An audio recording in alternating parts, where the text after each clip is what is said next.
Hi, folks. Welcome back. Hello. Welcome to How to Handyma'am, the podcast where we use power tools or power through. I'm Samantha. I'm Arlie. I'm Emily. And this is How to Handyma'am.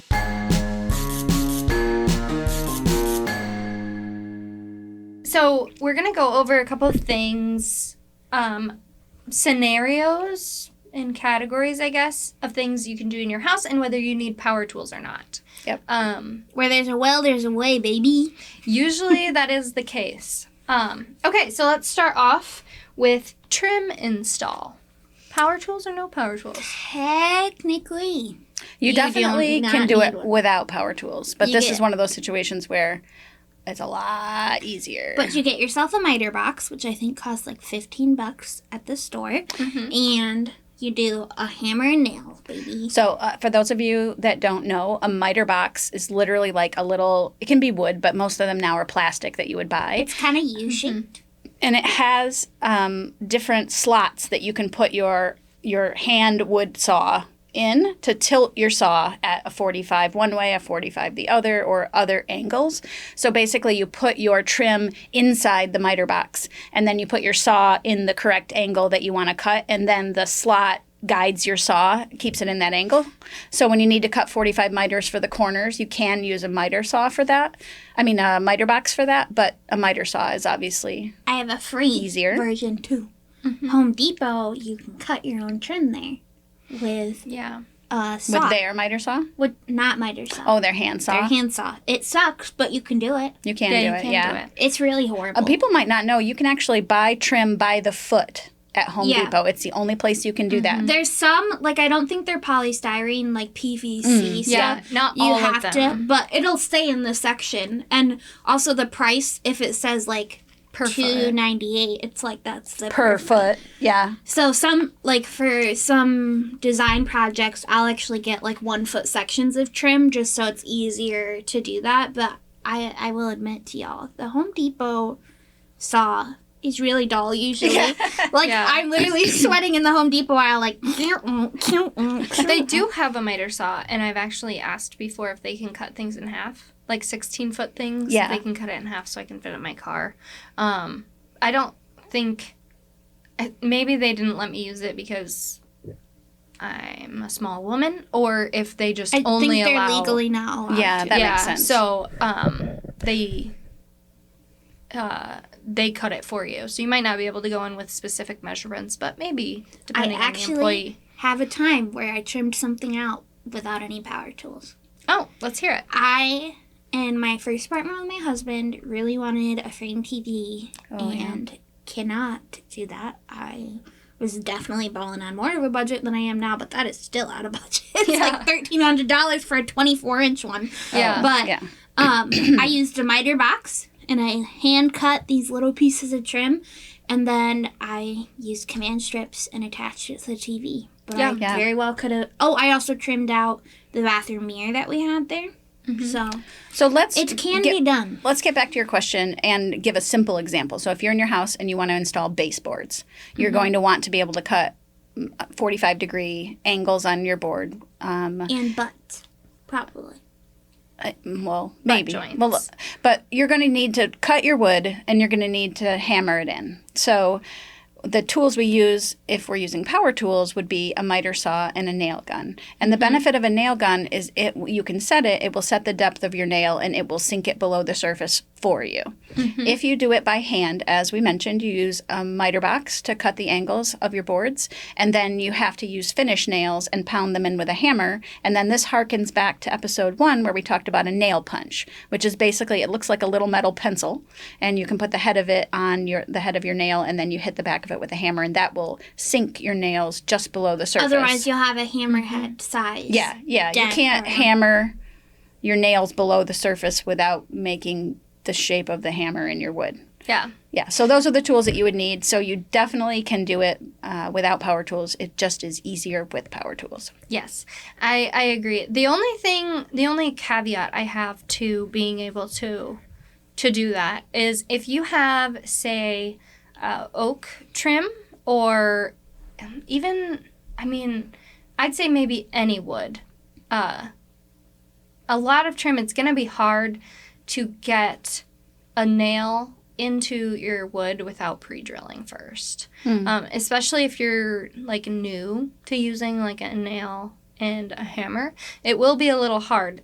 In some stuff like oak, quarter round, it might split the wood if you don't pre-drill first. I have hit myself in the hand many a time with hammer. But if you hold it with like needle nose pliers or something, it's already ready to be guided in. And If you hold your nail with your needle nose pliers and then you... Or any pliers, but it allows you to get a start without putting your hand in the way of the hammer. And I will say that before we became handy 6 years ago, I kind of thought about a nail is a nail is a nail. Like I had an image in my head of what a nail is, and I would totally have tried to install my baseboard with like just your standard nail with a head on it. So I think it would be common for people to make the mistake of using nails that are thicker than they need to be for putting trim in. The thinner, and therefore harder to get in. Too. Yes, a lot harder. Yeah, the thinner the nail, the less likely it will split your baseboard when you pound it in. Yeah, but if you only have a drill and you're trying to install baseboard, it's going to be a lot easier to nail things in if you do a quick pre-drill. It doesn't even have to be large, but if you do a quick pre-drill, your nail will go exactly in the direction you want it, and it'll be so much easier to get in. And you want to drill it smaller than the circumference of your whatever nail you're using. So probably with finished nails, it'd be an itty-bitty one. And the easiest way to figure that out is you can lay your nail right next to you. You can hold your nail right next to your drill bit and then just look at it. And you can see if the drill bit is smaller than the circumference of your nail. And you can technically install trim with screws as well. Like if you only had a drill and you didn't have a nail gun. It's just we don't do it because it's kind of overkill. And it's ugly. And it's harder. It's a lot harder to fill over the head. If that's the only power tool you have and you're struggling, you might as well screw it in. I will say, though, the reason I wouldn't do that is when you need to pull that trim off, you're going to think it's in there with nails, and you're going to be trying to pry it out of your wall. Yeah. That might be the next owner's problem. All right, I would say with trim, it is, you'd be, unless you're in like some desperate need to cover like maybe a gap that's getting air inside or out, I would say wait until you have a better plan than using screws into it. But if you're desperate, sometimes that's all you got. So I said yes, you can do it without power tools. I thought you could do it with glue. And a lot of times you could glue your baseboard or your trim some or baseboards like get glued. That's what they like, so rubber cove molding. Not needing to do that. Some cove molding and quarter round is actually cuttable with scissors. It's kind of like a rubbery material. Yeah. I used it on like my shower threshold because water kept coming out, so I got like a bendable cove molding, and I put it around there, and I just cut it with scissors, and then it came with adhesive on the back of it already. Nice. And so that I didn't need anything for. And I thought... also make miter shears. Yeah, they do. If you're cutting like quarter round. Yeah, but they're pretty cheap, so like if your like room looks $15 unfinished at the bottom, like where you're gapping on floor and you only need to install quarter round, it's... Yeah, you can get shears for, I don't know, $15, and then you can get PVC quarter round and a couple tubes of adhesive. And you could, there's a lot of stuff you can do. If you're going to do your entire house with maybe a bigger baseboard, 3 or 4 or even 5 inches, I would say invest in, if you have an entire house to do. Or rent. Yeah, or rent it, Yep.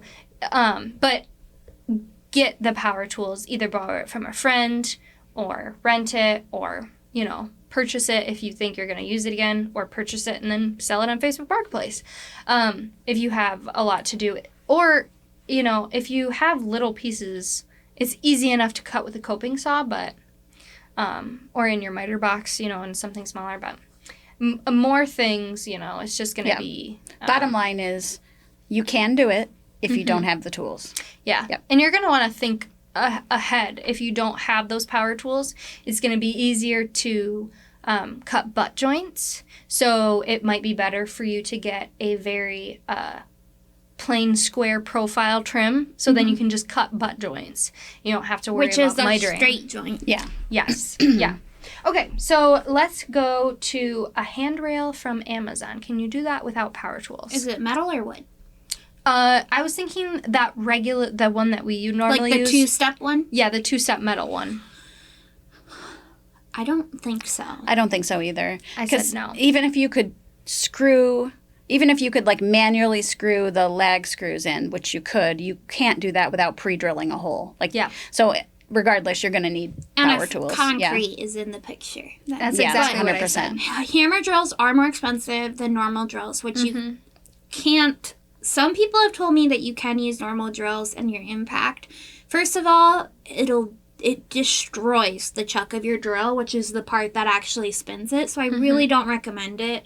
But also, it will take you literally 12 years. Yeah, but you can rent a hammer drill, which I think would be a great application for renting, because if you're not like us, where we need to install handrails that over and over and over, so to us it makes sense to own it. That's one tool that I don't think you necessarily need. You wouldn't in the normal course of things, no. Yeah. If you need to install a handrail, which it's cold outside right now, and we've been installing handrails. And if you notice that some steps are slippery, maybe you need to go over to your parents' house or your grandparents' house or something, or even for yourself, and install something. If you have concrete, even if you don't, you can rent a drill and an impact and buy a $50 handrail and get that done to be safe. We like the ones that are adjustable, and it'll say in the listing if it is adjustable, and it's basically just hinged at either end. Yeah, kind of teeter-totters. We'll ask Thomas to splice in a picture of that one that we're talking about. I love the splice. I like the splicing. I want to invite you, listeners, as you're listening to this, if you have like a what the heck do I do for a handrail in this situation kind of situation, is take a picture of it and put it on the How to Handyma'am Facebook group, and we'll tell you what the options are. Or you can email us at hthm@myhandyma'am.com. Yeah. Yeah, we can do like a video response. Yes. All right. What's next? And we want to help you. So if you have questions and you're like, should I send it in to them? Yes. Please do. The answer is yes. If you have the question. You don't even have to say anything. Loads of other people have the question too. Yeah, so that's true. I mean, they could open the email with, "You're the most beautiful, wonderful humans I've ever met in my life." Well, naturally they would. But they don't have to say anything else, you know. Okay, click and lock flooring. I just got like hives. I don't like installing a click and lock flooring. Oh. You can do it without power tools. When we started, we didn't do it with power tools because we had our snippy snapper. Yeah. That's the super technical name for that thing. Besides a multi-tool, I have never used any power tools with click and lock flooring. Do you think you could undercut door frames with a coping saw? You could do it with a chisel and a hammer. Mm-hmm. We have done that. But you can also, you can trace your trim and you can cut in your flooring with a coping saw. Mm-hmm. But I don't even use that floor thing. I feel like it takes too much time. It's basically like a floor plank guillotine. It's like a paper cutter. Oh yeah, that's a good guillotine. It is called a floor snapper, a flooring snapper. But ours, we have the brand, the Brutus brand, which is so funny.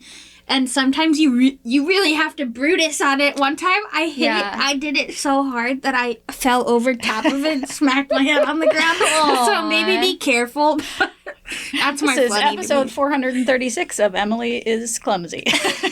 There's a reason they stuck me in an office chair. They're like, this is a liability. Yeah, like, you can't get hurt in here. She's like, well, watch me. Yeah. Now, there is some types of flooring, like peel and stick, that you can cut with a utility knife. Yeah. So if you're kind of like thinking, how can I do this? Like, my laundry room floor is hideous and I want to cover it. We've heard great things about peel and stick. So we don't install it in clients' houses just because it's hard to warranty that it won't come up. But in your own house, like, If you're going to install any flooring, the one recommendation I would have is not, I mean, obviously you're going to look up how do I install it, but put your most research into what is the proper preparation for this kind of flooring. Yeah, that's a great Because tip. nearly all flooring that fails because of what's going on underneath the flooring. Yeah. So sometimes that means a primer on your floor, or sometimes that means a special kind of adhesive, sometimes that means leveling the floor or making your it flat. flooring will say it has an allowance, like How much it can it can have flex. this much change in this amount of space before it'll unsnap. Yeah. So Yeah. So the prep work. And we won't go into that here, but just know that Yeah, we the can talk preparation about for it. flooring is very important. the preparation for pretty much every job, I think we've come to the conclusion that the prep is honestly the most important part. Yeah. It's kind of like with a marathon, it's not like you just marathon run. And Yeah. like you That's a just great did It's it. the months and months and months of prep for it. Yeah. So obviously it's not months and months and months of prep, but if you think about a lot of stuff you need to prep to have success, like in our painting series, we talk about prep because you need to prep to make sure your paint sticks on the wall. So. Yeah. Yeah. Yeah. I with click and lock flooring, I always just use a square, a pencil, and a knife. That's A pretty much utility all I knife? use. Yeah. Yeah. And then if I didn't have like a multi-tool, I would use probably a coping saw. This is kind of random, but how quickly does your blade go dull when you do that?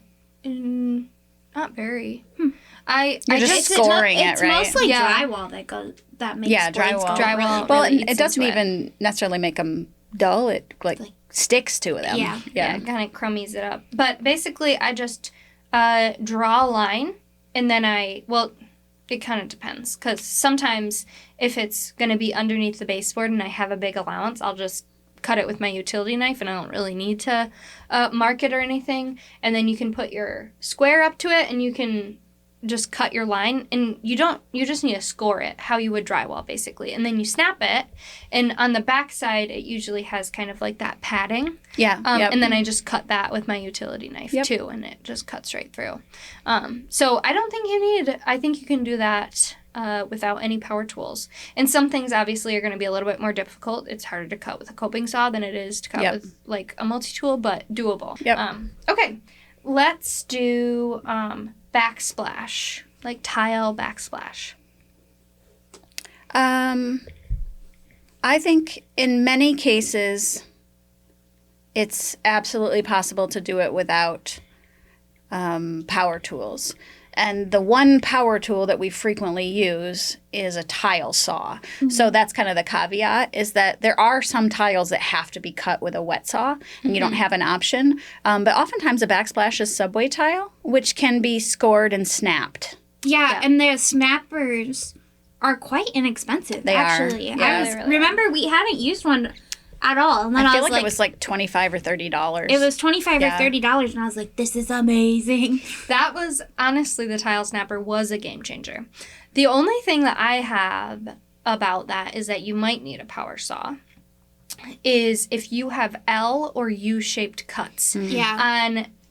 on one of those subway tiles, which you often do if you have at the corners of the outlets. windows. Yep. Often the tiles go around them like this. Sometimes you can plan to have it not be like that, but It's hard to do that sometimes. it is hard to do that, yeah. If you don't want to rent anything, because you can rent a tile saw and cut, you can do an entire backsplash. You can do 1,700 backsplashes if you rent a tile saw. And then you don't really need, you don't always need to use mortar. You can use muscle bound. We can do a video about Yeah, that. muscle bound is an adhesive tile mat. Yeah, it's basically like a giant It's for double-sided non-wet sticker. or non-floor applications. Yep. So perfect not for the backsplash. floor, not for wet areas, Yeah. but perfect for backsplash. But you can also see if maybe your friend has a Dremel. You can get a little tile bit for your Dremel. Oh, it smells so bad. It does smell bad, but there are, those little garden sprayers. Yeah. I've seen people use those with that thing because they like barely even hold it. I mean, it works well. Yeah, I thought one person, I think they like zip tied the nozzle, I guess, to Oh, so it something, just- and then it like they like hooked it on their tool or their hand or something, and it just followed their blade. So you have like the wet, so you don't have like it in the air or whatever. But you can do that. And then also, if you don't want to do any of that, if you use small format tiles, like that come in a mat, those small penny Like a sheet. tiles. Yeah. Yes. Especially the penny, like the true round penny tile. Yes. Little octagons like that, you can use a tile nipper to cut them. And they're not always perfect cuts. I mean, you're basically using like a glorified like nail snipper, you know. Yeah. And you're cutting the tiles, but you can get it done with that. I've used those before, and it's all right. But we've said it before, and we'll say it again. It doesn't have to be perfect to be beautiful. Right. That's so true. Also, so true. I'm full of little tips today, I guess. But my little tip is if you cut around an outlet and it doesn't look great, switch to jumbo outlet covers. Yes. There is such a thing as a jumbo outlet cover. I think it maybe like half an inch bigger or something. Yeah. You can get them they like don't much look- bigger. They don't look weird. They don't or look anything. any different. No, But they don't. if you're like, ugh, If you I cut can it like see a little an bad. eighth or a quarter of an inch Yeah. too big, you can take care of that. Or yeah. if you just like, if you have small format tiles, so you, like it's just the edges, you don't actually cut it. Friends, go get a jumbo tile. Yeah. Those are great. And you can definitely do backsplash on your own. Think about how many outlets you have to cut around, how many light switches you have to cut around, and if you have any, like, outside corners that you won't be able to hide. You know, a couple things to think about, but really that is super easy to do on your own. Is there any other things that you can think of that maybe people wouldn't expect they can do without power tools? It's really extremely difficult, but you can install a storm door without power tools. You can, yeah. Oh, that's You can true. change a light fixture without Yeah, power yep. tools. Actually, you probably 100% of the shouldn't time you really can- use yeah. power tools. A lot of the plumbing you can do in your own house, you could do without, you can change out, like, your P-trap. You can put in a new faucet. Yeah, new faucet. You can do a lot of that without it. Yeah, because you really just need a wrench with a lot of those. So. Yeah, and some of the P-trap stuff is hand tighten. Yeah, they say, please don't do that. Yeah. I know. Yeah. Oh, There's- this stuff's good. It just triggers so many, like, I want to tell everybody about this. Yeah. Yes. About oh my gosh, socket wrench. Guys, we don't have words today. What is happening? Yeah, instead of using a pair of, like, growing up, we used pliers to turn, like, a hex head bolt or a hex head screw. But they make socket wrenches where you just put the socket with that shape over it and then go ring, ring, ring, ring, Way ring. easier. Yeah, I also really like vice grips. I love vice grips. Vice grips have a very specific use. Yes. It's a set of pliers that you snap lock. Yeah, they can lock into place. And you like adjust them to perfectly do it. Yeah. And I love them for plumbing for this great. reason. Because if you have if you have a connection point that's really stuck on there, sometimes I'll grab myself 2 vice grips and I'll go in different directions at the same time to yank it out. So you can get nice pressure but you're not going to have any risk of your pliers slipping. Yeah. Because when they slip, that's when you strip off the edges of your, like, Oh my hex gosh, and head that's, like, bolt. the worst and then thing. it gets to the point where you cannot turn it. Yeah. Yeah. Ooh, that's such a good tip. Ooh, I can't wait to tell people all about those kinds of tools. Yeah, and know. all the little tools we talk about, look at state sales. I know we've said it a lot, or your local Habitat Restore, but they're also just relatively inexpensive. Yeah. Yeah, hand tools. Hand tools are amazing. They are. You can do a lot with hand tools. And I mean, it's only probably been like a couple decades since we've really had a lot of access to power tools. Yes. And people did just fine before then. And yes, it is hard, but you know what? If you only have $20 to your name and you need to fix something, you can do it. You can do it. Yeah, it's going to be a little bit more difficult than if you had a power tool, but you know what? You can do it. And if you want to put specific, can I do this without power tools questions in the group, just like we mentioned other things earlier, if you have questions about can I do this without a power tool or what tool do I need to do this, just put it in the group or email us and we'll answer that question. Yeah, I had one last thing. I know we've been talking about a bunch of tools, and we did do, our first episode was on cheap versus quality. But I did want to say, if you can only afford the cheap version, like Harbor Freight has a lot of inexpensive tools and stuff, if that's in your area, that sometimes if you're not going to use it a lot, the cheap version is going to perform just as well. So we Yeah. have a lot of opinions about getting the quality version, but a lot of it's because we bought the cheap version first and broke it. So Adam Savage, who's one of the Mythbusters guys, has a quote or talks about how you should buy the cheap version, and if you break it, then you know that you use it enough to be able to afford the expensive one. Yeah. So, but things like Ryobi has a really good entry-level small miter saw, things like that. You can get, you don't have to get DeWalt, Milwaukee, Makita, like these really high-end brands. And then if it breaks, then you know that you used it enough to break it. Yeah, So, unless you broke it the first time that you used it, and then you should go back to the store with your receipt. Take it back, yeah. Yes, and tell them that this is not worth any amount of money, and then you can buy the more expensive version or the more quality Part version. of handymamming is knowing that where there's a will, there's a way. Yes, figure it out. We have done stuff literally the hardest possible way, and we try to have you not have to, but sometimes you might have to. And Yeah, I mean, if you can only get a couple of cheap tools and you are just going to do the best with what you got, then, like, even if technically there isn't a way to really do the project without power tools, let us know. And we will find a way to help fix your problem without power tools. That's or pretty without much the last something that you 6 need. years we've spent time figuring out how to do things that seemed like they could not be done. Yes, yeah. And usually it's because it's hard, it's labor intensive, and somebody doesn't want to pay you to do something that is so labor intensive for the small payout. Yeah. But if it's your own home and it's your own time, it's sometimes worth it, especially because, like I'm not in the 1%, so, like, sometimes we just gotta get things done. That's right. So thank you for tuning in. Yeah, and we thank can't you. wait for next time. And we will be talking about something delicious and amazing. And if you want to find us, you can find us at How to Handyma'am on pretty much all platforms. If you, and then what should they do once they finish listening to this episode? You should. If you love what we're trying to do and want to help us continue to do it, you should rate, review, and subscribe. And any of the places you listen are great, but Apple Podcasts really rewards us if you rate, review, and subscribe there. And those are the kinds of places that industry folks look to see if you're worth showing to other people. As of this recording date, January 2nd, we've been on the charts for 15 days straight, and that's because of you guys. Yeah, so if thank you so much. Like hearing fun stuff like that, like, we've had this streak on the charts.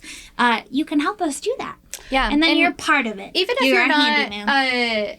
a beginner and, you're an experienced DIYer and you still want to support us, follow us and help us get out to the other people, because this isn't just education. It's a purpose to bring more education to more women out there. So extending, adding it to your playlist, even if it's not something that you really need to know because you've already figured some of this stuff out, follow us so that we can help the people who haven't. Yeah. Yes. Well, thanks, everybody. We love you. We'll see you next time. Bye. Mwah. Mwah.